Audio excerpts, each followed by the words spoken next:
Hello everybody and welcome back to Crusader Kings 2, a Game of Thrones, and we are back with our House Longspear custom house playthrough. Now, before we really get into the episode, a few people have been leaving comments recently on some of the videos about having a look at the two families that we raised to nobility. So there was the family that was raised by our in-game father, which was the Cup family, and I can't quite remember the name of the one we raised to royalty, or our father raised to royalty, to nobility I should say. So we'll have a look at them in just a second, and I did mention it in the people that left the comments, I did reply to them. I did record like a batch of episodes at once, so I think it was about episode 6 to about episode 10 were all recorded basically on the same day. So if it feels like, oh, episode 9, this is episode 10, if it feels like I've ignored your comments, I haven't. It's just, this is the first opportunity I've had to actually, fulfill that request. So I hope you can forgive me for that. It was just the way the recording worked that I kind of recorded a few ahead. So the first people we need to look at, easy to find because he is our cup bearer, and that is Meribold Cup. So we'll have a look through his family history. So Cavan Cup was the first one. He was the one we raised to nobility. That was the one raised to nobility by our father. He had two sons and one daughter. Rosalind Cup unfortunately died stillborn. She was attractive as well, so would have been a very good character to have. But his son, Meribold Cup, 32 years old, he is now our cup bearer as well. He is unmarried, so let's try and fix that actually. Let's try and find him a nice match. Now, he doesn't have any traits, so we'll look for someone. I mean, there's a formidable fighter there, and you know what? When I see a formidable fighter, I have to go for the formidable fighter. So he will marry a formidable fighter. So Meribold Cup, our cup bearer. And he has a brother, Andrian Cup, who was sent to the wall for some reason. Which, again, unfortunate because he was strong, so he would have been a very good character for us to have in our realm. So that's the Cup family there. Still a very small house. Hopefully, one day they will grow a bit larger. Now, the other one, I need to try and have a look through my court to try and remember who it was. I think it was recently we raised them to nobility, so have a look through. Might have been the Taylors, actually. Oops, I just clicked away from it. It's all going wrong. It may have been Creighton Taylor, if I remember correctly. Yes, I think it was the Taylors. Do tell me if I'm wrong, but I think it was the Taylors that we also raised to nobility. He's also not married.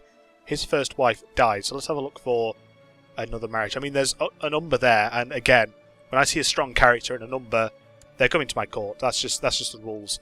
They have one daughter, Masha Taylor, or Maisha Taylor, 14 years old. She could get married as well. Has a claim on the skulls for some reason. Not quite sure why, but fair enough. Oh yeah, he's married to a pirate lord, isn't he? So yeah, that's the two families they have. Now, some people have suggested again, possibly giving them some land. Now, that is possibly a good idea, actually. And, sorry, I can't remember who left the comment. I can't remember the name. I do apologise. But they suggested kind of keeping the ancestral home of us as a family, the Longspears, and giving the rest of the land out to our sons and also to some of those heirs. I may do that in the future. Once they've had a few more heirs, though, I don't want to. In fact, I'll add the Cups and the Taylors to our important character list, so we can keep an eye on them. I kind of want to wait until they're more secure as a family. So he doesn't have an heir, so I think I'd rather wait until they've both had a son and then start to give them land. So I did see that suggestion and I will keep it in mind, but for now I'll just leave it as us controlling most of the land. My son Osni, or my brother in fact, has gained 2 diplomacy, so that's good. So we'll have a quick look, because again, it's been a while since I've played this game. We are now playing as Laren Longspear. Last time out, our father, Orain, died of an illness, so we're having a funeral for him. But let's have a quick look around our family as well. So we have an heir, Ulmer Longspear, who is a genius, which is a very good start to have in life. He's already got +5 to every single attribute he has, so he's going to be a very good character in the future. We, however, we are Laren Longspear, 21 martial, 8 diplomacy, 4 stewardship and 4 learning. So not the best steward, but decent diplomacy and very good martial, which is what we like to see. Our wife is a genius. She's also pregnant again, so we may possibly have another son who is a genius, but we'll have to wait and see. In terms of siblings, we have Lady Elrond, who is married to Lord Benjen and Umber. They are currently controlling, I can't remember, he owns Crackle Baron and Rook's Rest here, but his children will be Longspears. The Longspears will still control there. Our brother Osni is nearly of age where he can hold land, so we'll have to figure out what land to give him. He is betrothed as well to a Sunglass who is strong, which will be a nice little match for them. I may give him Birch Hall and Antlers and kind of keep the Longspears in Duskendale as well, and start to give maybe Crackle a point out to a few of our non-family vassals. And we also have another sister, Wyla Longspear, who is betrothed to Prince Harmon of the Dawn. Oh, I thought the game crashed then. So, interesting alliance to say the least, the Dornish, so we'll go with that. Now I'm going to set it playing because I've had it paused and I've talked for quite a long time, but we'll carry on. So Sir Creighton Taylor is now married to Binhilda Umber, which is a brilliant northern name. I'll spend lavishly on food for the funeral. I think it's just family that are attending, but still. And Lysa Telly has married Meribald Cup, formidable fighter, which is brilliant. Hopefully she can train some of our sons and daughters up to be formidable fighters as well. It is clear there are unkept buffoons in the army of our liege. I simply can't stand some of them, and one individual in particular is frustrating me to no end. So we are now rivals with Sir Maker of Windrim. He's wounded, not a very good commander, so it's understandable why we might be a bit annoyed with him, because we are a good commander and a decent fighter. We are currently leading troops in Esgaroth. Lord Lara in the realm is in a state of war, and as such I, your liege king, command that you provide men to support my armies. Of course we'll support the throne. We want to be in as good relations as possible with the Baratheons for now. So we are leading troops here in Mosborough. We're not actually leading the army ourselves, we are just a commander there. When I opened the door I saw no one, but as I stepped aside to close it, a group of acrobats cartwheeled, somersaulted and tumbled in. They performed all sorts of tricks, and everyone watching exploded into applause when they finished. We'll invite them to our feast. Perhaps not the best entertainment for a funeral, but we'll go with it anyway. So our family have arrived, including the Queen. Our sister is married to Stefan. Oh, our aunt, sorry, not the sister. It's been a while since I played this game, I'm going to be honest, this particular save. So if I do get things wrong, I do apologise. Summer is nearly at an end, and so autumn and the harvest is upon us. The feasting shall celebrate this time with food from throughout Duskendale, including boar, goose and berries, salmon and lobster brought to Duskendale. As part of this, you must decide how much of the harvest is set aside for winter. We're going to set a large portion. It's very expensive, but it gives us large winter reserves. So when winter does hit, we will have a good amount of supplies left. Lara news his attendance at the feast in Duskendale. You mean my father's funeral? That's a bit disrespectful. To present a petition for justice before the court, he claims that Master Otho Dark had one of his kinsmen murdered and demands that he be brought to justice for this outrageous crime. So we can say that Master Otho must be arrested for his crimes, or he will have to pay recompense. We'll go with recompense. I don't want to arrest my vassals because we need their troops if we want to expand. Now, in terms of expansion, if you haven't been keeping up with the series, we currently own all of Duskendale and all of North Cracklow Point, but unfortunately, the High Lordship is still owned by someone else. They're owned by this man, Godwin Pyle, who owns Atterdale, and somehow that means he can keep the High Lordship of North Cracklow Point. We can't usurp the title, unfortunately. We can't, there's no point getting a claimant in to do it. We're going to have to take Atterdale and then probably give that back to the king, put some nobody vassal in charge there and give it back to the king, and then create the High Lordship for ourselves. Because once we have 2 High Lordships, we can really start to give some of this land out with no danger of kind of losing it, basically, or it being passed away from our realm. So we have our Justiciar making some claims there, and our Spy Master building a spy network in case we want to do any intrigue. And we're basically just waiting for that until we can really start to kickstart and move into some other territories. I mean, I've said all along Dragonstone would be an ideal target to take. It's a very important location, of course, in Westeros, so owning that would be very nice for the family. We've had a daughter, Aglantine. I'm never going to be able to say that, so we're going to change it to, I don't know, Abigail, I guess. Starts with an A still, so we'll call her Abigail Longspear. And yeah, so no particular traits or anything, so she's going to be useful perhaps to get an alliance somewhere. We have another ward, apparently, the son of... I presume he was our friend, but we have a ward in Rawny here, 14 years old, decent fighter actually, so it could be a useful character. I fear my ward Rawny is too cynical for his age, so we can say he's clear-sighted, which means we lose the trait Zealous and he gains the trait Cynical, or Nothing the Strap won't cure. Well, I don't want to lose the trait Zealous, so I'm going to go for the bottom one. I feel like we are quite a zealous character. So yeah, he's an interesting character actually, developing quite well to a skilled fighter. He's stubborn, proud and a squire, so maybe he might be of use to us later on, but for now we're focusing on our own children. Ulmer Longspear not old enough yet to be tutored. He is ill, but I'm sure that will pass. And I'm going to have a quick look to see if there are any other genius children that we can marry him to. Again, 2 geniuses connected will hopefully produce more geniuses, basically. But if there aren't any around his age, I think I'll look to try and get a strong alliance somewhere with a daughter of another High Lord. Or maybe it looks for a door to elsewhere, you know, sort of one of the bigger realms, maybe the Westerlands or the Reach or Dawn or something. I can't see anyone though, so we'll save that for later. He's only 3 years old, so we've got plenty of time. It's come to my attention that the Justice here of Deddington, Master Benefer of Shara, has bribed and threatened his way through my domain trying to get enough people to recognise a claim on my title. So where the heck's Deddington? Apparently he's over here. Okay, so Deddington's there. Well, that's a bit useless for him, because if he wants to take it from us, he's going to have to declare war basically on the entirety of the Crown Lands, basically, because he's not... His liege is Brian the Cruel, his liege is that, so he can't just come in and march and declare war on us. He's going to have to go through some complicated political channels. The main worry at the moment is Rosby, in fact. They do have a claim on Brindlewood, and they could declare war on us because we have the same liege, so we have to make sure they don't try and press that. It's only a weak claim, so if he dies, it won't pass on. So he's got to press it soon, or they'll lose it. Which I'd much rather them lose it, to be honest. Apparently we have a claim on the Castle of 9 Stars. Don't know why, and I'm not going to obviously press that. We are just waiting for this claim in Atterdale, and it is taking some time, unfortunately.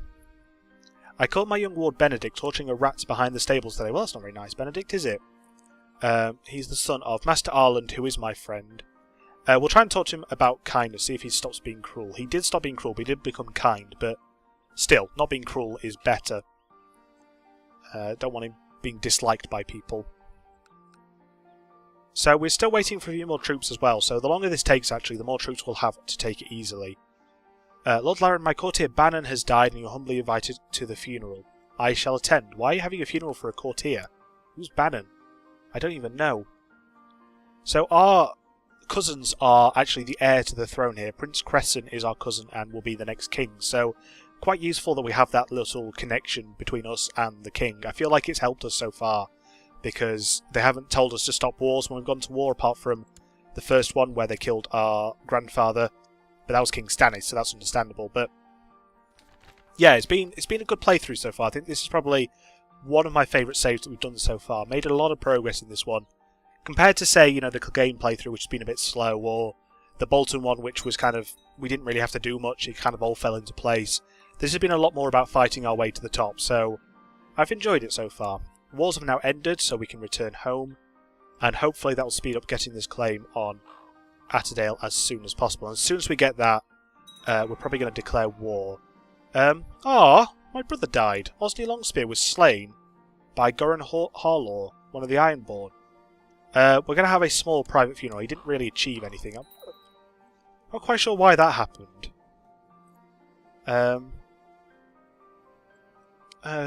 So who is Goran Harlaw? Apparently he's in King's Landing. I'm not quite sure why they fought or anything, but there we go. So we've lost another Longspear. He was a trained fighter, so it wasn't the best compared to Goran Harlaw, who's a skilled fighter, but I'm not quite sure why he killed him. It's a bit weird. My opinion of Goran is currently 80. I mean, I would love to try, you know, kidnap him and make him pay. Oh, we can actually. We're going to make him pay for what he did to our family. We're going to try and kidnap him. And we'll get some people to help. I may have just clicked away from that other thing that was up there. But basically it was our brother-in-law inviting us to a melee. Oh, what's going on here? Ah, this may be a problem. So, they are going at war against the North for... Eddard the Unworthy is against the war for the tyranny of King Stefan. Apparently we have an alliance with the North as well. It wouldn't cost us any prestige to decline. So I'm going to decline and I'm going to support the throne. Now, unfortunately that loses us an ally, but the same way, I'd rather not be at war with the people who are immediately here, who could just walk and kill us. So I feel like that was a good choice. A good choice to make at this time, to break that alliance with the North and focus on not being murdered by our own king. And now we can support troops with... send troops to support. Hopefully have a good command. And maybe try and get some... experience in combat, basically, and not die. That'd be nice as well. Not dying, that sounds good. Prince Olwyn of the Iron Throne, let everyone know about my plot to kidnap Goran Harlaw during a drunken stupor at the local tavern. My reputation is ruined. King Stefan doesn't like us because we're a devious plotter. Does that end the plot? It does. I'm not going to bother. It's not really worth, to be honest. I don't think it's worth doing all of that. Ronnie says, these peasants we have are all mine to command like little slaves, right? We can say, that's right, little child, which could give him arbitrary, cruel, or proud, or that's it, you're under curfew, which could give him wrath or pride. Well, I'm going to go for the bottom one, I think. And he's become proud. That's not too bad. It would be nice if his combat skill was a bit better, but not looking like a bad character. We can't raise an ability, though, because he's not technically ours. He's actually under Master Andre of Pallas. So, for some reason we're in cruising focus. I don't really want that. I think I'd rather go for a war focus at the moment. Try and increase our martial a bit more. So our martial should now be at 23. It loses a bit of diplomacy, but that's fine. I'd rather be a good marshal at the moment, a good commander. Hoping this claim doesn't take too long. I may just reset it now, because when we first tried it we were technically at war. So I'm just going to stop that and restart it, and hopefully get one. I know that might not be a good idea, but I feel like now we're not at war, it might speed up how quickly we can get that claim. And all this time we are just building more troops. We now have nearly 4,000 troops from Duskendale itself, and then all our vassals, of course. We don't get a huge amount from our vassals because we own too much land. We are now ill. Please don't die. That'd be really bad. I don't want you dying. Lady B of Shoreham is trying to usurp my title. Her Master of Laws, Master John of Frogpool, is supposed to travel around Birch Hall, trying to find both documents and supporters to help him legitimise a claim. So where is Shoreham? Is that it? Yeah, Lady B. I'm going to let it be for now, because again, they can't really just declare war on us. They're going to have to go through all the different channels. My Ward Benedict has a tender and loving soul, trusting everyone in the castle. I fear he'll get hurt someday. We're going to go for the top one, which gives him the kind traits, because we wanted him to get that before, so this is just another way to do that. My Master at Arms wants a reward, of course. He can have 1.8 gold. Not going to miss that too much. So, yeah, it's just this claim that's slowing us down, basically. 4 gold from a tithe. That's amazing, isn't it? Yeah, as soon as we can get this, then I'm going to start really giving out these titles and get down to a level where... Oh, I've just realised the bad thing about Osney dying. I was going to give him land, wasn't I? Apparently, Sir Imri wants to duel Benj and Umber. I'm going to disallow that because I don't want my Master at Arms to die, and I don't want my brother-in-law to die either. That would be very bad. So we're not going to... They've actually had a son as well, Yoan Longspear. So we already have an heir to Rook's Rest and Cracklaw Baron. Have either of these had children yet? He's had a... Oh, he had a daughter. We already knew that. Has he had a son yet? No. And his wife is pregnant, though, so we'll wait and see what comes of that. She's not pregnant. If we can get Masha Taylor to get a matrilineal marriage, which is useful, then we may give them some land. I want to get someone around her age. Lewin Ironwood. Sure, we'll go with that. Why not? Just expand our court a bit more. So we are back in command as well. We are currently in King's Landing. 300 men have been trusted to us. Yeah, we are an experienced commander now. And we're about to run into a 1,000 strong northern army. Unless we're going to connect with this army. We are, so we have a bit more support now. So yeah, we may give some land to the Cups and the Taylors in the end, after all, because I feel like having 8 territories when we're only supposed to have 2 is really affecting us at the moment. We're feeling much better, the illness has passed. There's a 15,000 strong Dornish army marching through our lands, which is a bit worrying. My sister Wyler has gained 2 diplomacy as well, turning into a decent character. Good intrigue as well. Now this is the question I was a bit worried about. How to educate our son. He's a genius, so of course all his stats are good anyway. So do we use that to our advantage and try and make him a really good commander again? Or do we focus on something... No, we're going to go with command, of course we are. We're going to groom him for command and try and find a formidable fighter with some good stats to try and... Why are they besieging Cracklaw Baron? That seems like the most random place to besiege. And they're just marching through our lands at the moment, aren't they? Why is it always us that gets attacked when they go to war? Doesn't seem fair to me. They are literally just marching through... Why? Why Duskendale? We are insignificant in every single way. Ah, there we go. Maribald Cup had a son called Dobber. Dobber Cup. Okay, we have to give them land now. If they're going to have a child called Dobber, we're going to have to give them some land. Once we've finished being attacked, of course, that would be most useful. Please don't besiege us completely. I want to keep this 3,000 troops, otherwise we're going to have to build them all back up, which is going to be really annoying. And of course, the King's Landing, you know, the King isn't supporting us at all. History is a subject that's always fascinated you, and you've spent the last few weeks studying the campaigns of the Valyrian Freehold. There are many lessons to be learned from their conquest against the old Giscari Empire, so we're devoting time to studying history and strategy, which is going to increase our martial skill even more. Maybe we should have gone with the North, to be honest. Seems like they're winning this. In fact, we definitely should have. They have the Westerlands and the Dornish on their side, so maybe it would have been a better idea to stick with our allies, because they are not helping us at all. We've been invited to a plot to replace Lauren Harlaw. That's not really important to me. So I don't know why it's suggesting that, but there we go. So yeah, they've already besieged 3 bits of our land, and they're looking to take Duskendale, which would then set us back completely, because we wouldn't have any men to raise at all. There is a big army here, so hopefully they can stop this before they destroy Duskendale. Managed to beat back that Dornish army. Come on, please attack this army here. Where are you going? Why are you going that way? No, stop it. Okay, so they've had another daughter. Eileen Taylor. So I think we're definitely going to give the Cups and the Taylors some land at some point. Probably not in North Crackle Point at the moment until we hold the High Lordship. But so we may have to wait a little bit until we have that, because I don't really want to give them anything in Duskendale. I want Duskendale to be primarily for Longspear. Oh, thanks very much. Thanks very much, King. Yeah, now you attack them. Now we've lost all our men. And he still didn't beat them. Great. So I've lost all my men again. Apparently, Yorka Renova is now riding a dragon. We'll call him Zelda. I think we called him Zelda before.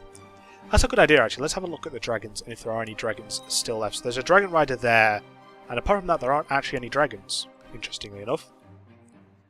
I've invited people in my court to take part in a war game in which we practice defending our lands from invading enemies. Yeah, would have been useful about 10 minutes ago, where we use wooden models to represent invading armies, and I shall have to use clever tactics to defeat my opponents. This will be fun. So we'll be fighting Benjen. He'll be leading the invading forces. My son now needs a tutor, so again we'll have a look for the best fighter we can find to really get him to be a pretty amazing martial commander and duelist. Let's have a look. I'm looking for formidable fighters mostly, but we may have to just settle for a skilled fighter if not. There's a formidable fighter there, but they are a far-off culture, so we probably can't send our son there. There's a Florent, a Reachman, Garza Florent. Formidable fighter, brilliant commander. Not the best learning, unfortunately, but he's brave, humble, ruthless. He is shy and just, but he's a duelist and a knight. I think we might ask if he will educate our son. It's Ulmer Longspear. Let's see if he will agree to it. Garza Florent. He will. Okay, brilliant. So we'll go with that, and hopefully he can give our son a good education. I mean, if not, we'll educate him for a bit, but we want him to be a formidable fighter if we can. At the beginning of the war game, the enemy quickly tries to advance up the hills in the area to get a strategical advantage, so we can bring all of our forces to contest the defensive grounds, or rush forward with a light force. I think we'll bring all our forces up to try and counteract them. The enemy ascends the hill quickly alongside our troops. As we reach the top of the hill simultaneously, our armies clash in an outright brawl. Mandan suggests that we should break the enemy's side flank, so we can focus our heavy troops in the centre, put all available troops on the left flank, or spread out our troops along the line. I think we'll go with the top one to spread our troops out. So Garza Florent is now educating our son, which is very nice. We managed to exhaust our opponent by holding a stable line, standing as clear victors of the war game. There we go. So we managed to get adept at strategy as well, which increases our martial even further. Yes, okay, we get it. You're sieging Duskendale. We get it. Apparently my son Sheeran has died. My son, my friend even. I didn't realise we were friended with him, but okay. We'll hold a small private funeral. So we've now been besieged in most of our lands. Luckily they've now moved on to other people. Why is it always us that gets attacked? You know, that's an army from Bravos, and they have moved. They are fighting for that city there. So why didn't they just attack, you know, Dragonstone, or go straight to King's Landing if they want? Why Duskendale and parts of North Cracklow Point? I want to kill Lauren the Wise. I don't know who that is, so I'm going to decline for now. Yeah, I think I might wrap this episode up now. Oh, Lothar the Lame died. Oh. Gonna need a new spy master now. We'll have Liatrant for now. We can probably find better, but for now she'll do. And we'll sabotage the economy of Atterdale for a while. And Wyler Longspear needs another tutor, someone good at intrigue. Let's see if there is anyone. I mean, probably Leah or Lyra Trent. So yeah, we'll go with her, I guess. Fair enough. I think I'll wrap the episode up now, though. My mother wants a reward for something. Oh, she's my treasurer. Okay, we'll agree to that then. But yes, as I said, I'm going to wrap this episode up now. It's gone on for quite a while. We've not really achieved anything this episode, unfortunately. And actually, we've gone backwards slightly by being besieged a lot. But hopefully next episode we can get that claim on Atterdale, take North Cracklow Point for ourselves, hold 2 high lordships up here, and start to really press forward into other areas. But for now, thank you very much for watching. If you have enjoyed the video, please do feel free to leave a like. It's not compulsory, but it is always appreciated. Thank you very much for watching, and I'll see you next time.